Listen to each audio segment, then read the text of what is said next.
안녕하세요. 회생 읽어주는 남자 금용모 법무사입니다. 이번 시간에는 개인회생을 신청할 때 채권자를 누락하지 말아야 하는 중요한 이유가 있거든요. 그 이유에 대해서 설명드리도록 하겠습니다.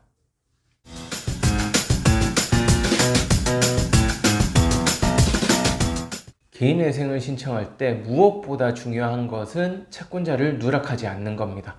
만약에 개인회생 채권자를 누락할 경우에는 몇 가지 불이익이 발생해요. 대표적으로 채무자가 개인회생 채권자를 알고 있는데도 누락을 했다. 그럴 경우에는 면책 불허가 사유가 됩니다.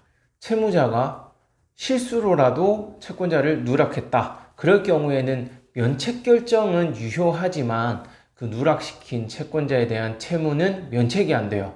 그러니까 따로 갚으셔야 돼요. 이러한 불이익 때문에 개인회생을 신청할 때는 채권자를 빠뜨리지 않는 것이 무엇보다 중요합니다. 그래서 제가 개인회생을 할 때는 처음에 접수하기 전에 채권자 목록을 고객에게 보내드려요. 그래서 고객이 확인을 하고 그 후에 접수를 합니다. 그리고 또 개시 결정이 나면 그때 한 번 더 제가 채권자 빠뜨린 게 있는지 없는지 확인을 해요.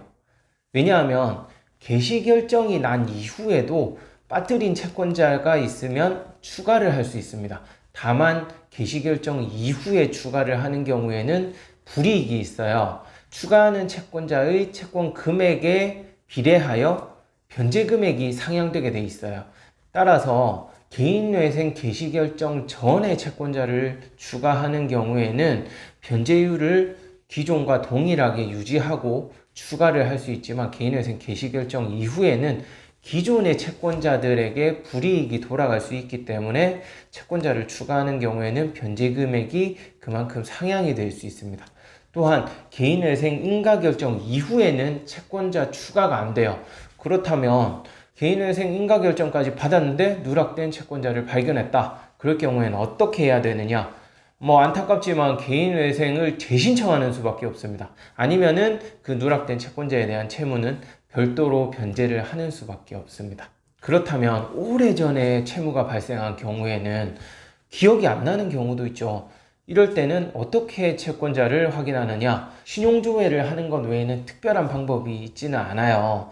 그래서 인터넷에 신용조회라고 검색하시면 나이스 신용정보든지 또는 무료로 신용조회가 가능한 사이트도 있으니까 그런 사이트를 통해서 대부분의 채권자는 확인이 됩니다. 다만 오래된 채무의 경우에는 채권이 여러 번 매각이 되면서 채권자가 수시로 바뀌기도 하고 채권을 소각 처리하면서 채권 자체를 없애버리는 경우도 있어요. 그러한 경우에는 사실 확인이 힘든 부분도 있습니다. 그래서 오래된 채무 같은 경우에는 주로 채권자들이 시효를 중단시키기 위해서 소송을 진행하는 경우가 많아요. 그러니까 법원에서 혹시라도 우편물이 날아오는 경우에는 버리지 마시고 반드시 보관을 해두시는 게 좋겠습니다. 그 소장이나 압류결정 정본 등을 통해서 채무 금액이 있다는 걸 확인할 수 있거든요. 그러니까 혹시라도 법원에서 서류가 오면 기분 나쁘다고 버리시는 분들이 많으세요.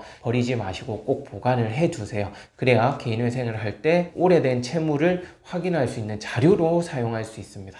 네, 이번 시간에는 개인회생에서 가장 중요한 부분인 채권자 누락이 발생하면 안 되는 이유에 대해서 설명드렸는데요. 오늘 제가 말씀드린 것과 마찬가지로 개인회생 채권자가 가장 중요해요. 회생할 때는 내가 혹시라도 채권자를 빠뜨리지 않았는지 또는 이 금융기관에 내가 채무가 있는지 없는지 애매하다 하면은 반드시 전화를 해서 채무가 있는지 없는지 확인을 하시는 게 중요하겠습니다. 네, 끝까지 시청해 주셔서 감사하고요. 구독, 신청, 좋아요 꼭 부탁드리겠습니다. 감사합니다.